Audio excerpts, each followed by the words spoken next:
अगर कोई किसान अपने खेत पर पेड़ लगा करके उसमें मदद करता है तो हमें उसको परमिशन देने में किसी भी प्रकार की कोताही नहीं बरतनी चाहिए। हां, शर्त जोड़नी चाहिए, एक पेड़ काटोगे कम से कम 10 पेड़ लगाओगे, उसका वेरिफिकेशन होना चाहिए और उसको जियो टैगिंग करने की व्यवस्था करनी चाहिए, तब किसान प्रोत्साहित होगा। हमें अन्य विभागों के साथ भी बेहतर संवाद को आगे बढ़ाना चाहिए। और जो हम लोगों ने पहले इस बारे में कहा था कि विरासत वृक्ष घोषित करने की कार्रवाई, 100 वर्ष पुराने जितने पेड़ हैं उनको विरासत वृक्ष के रूप में आगे बढ़ाना। आप देखेंगे देश के अंदर सबसे पुराना वृक्ष कोई है तो यहां बाराबंकी में ही है, 5000 वर्ष पुराना उसका इतिहास है, इसी बाराबंकी में मौजूद है, पारिजात का है और इतना पुराना है।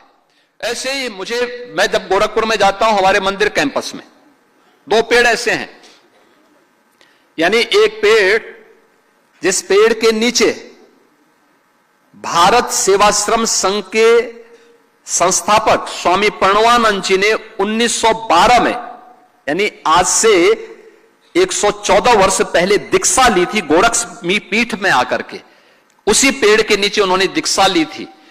वह पेड़ आज भी उसी रूप में आम का पेड़ है और उसी रूप में ऐसे फैला हुआ है। आप सोचो उस समय भी वह पेड़ ऐसे ही था।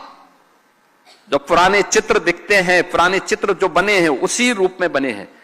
और आप आश्चर्य करेंगे कि उस पेड़ में आज भी एक ही पेड़ है, शाखाएं अलग अलग हैं और कई वैरायटी के आम आते हैं उसमें आज भी। आप सोचो 1912 में भी वह फल दे रहा था और आज भी फल देता है। कहीं मिलेगा ऐसा पेड़?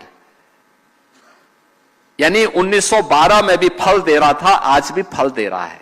मैंने अब उसके लिए एक वाटिका तैयार की, वहां पर उसको बचाने के लिए मेरे गुरुजी ने भी की थी कि उसकी जो टहनियां थी बहुत फैल रही थी, वजन पड़ रहा था, उसको सपोर्ट करने के लिए फिर उसको आगे बढ़ाया गया। सपोर्ट करने के लिए हम लोगों ने नीचे से उसको सपोर्ट दिया।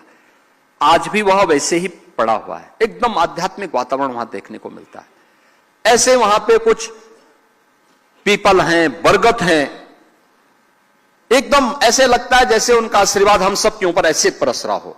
आप सोचो कई पीढ़ियों को उन्होंने देखा है, कई पीढ़ियों को देखा है। ये विरासत के वृक्ष, इनका संरक्षण करना, इनको काटने से बचाना, ये हम लोगों को जागरूक करेंगे तो लोग जागरूक होंगे, इस अभियान के साथ जुड़ेंगे।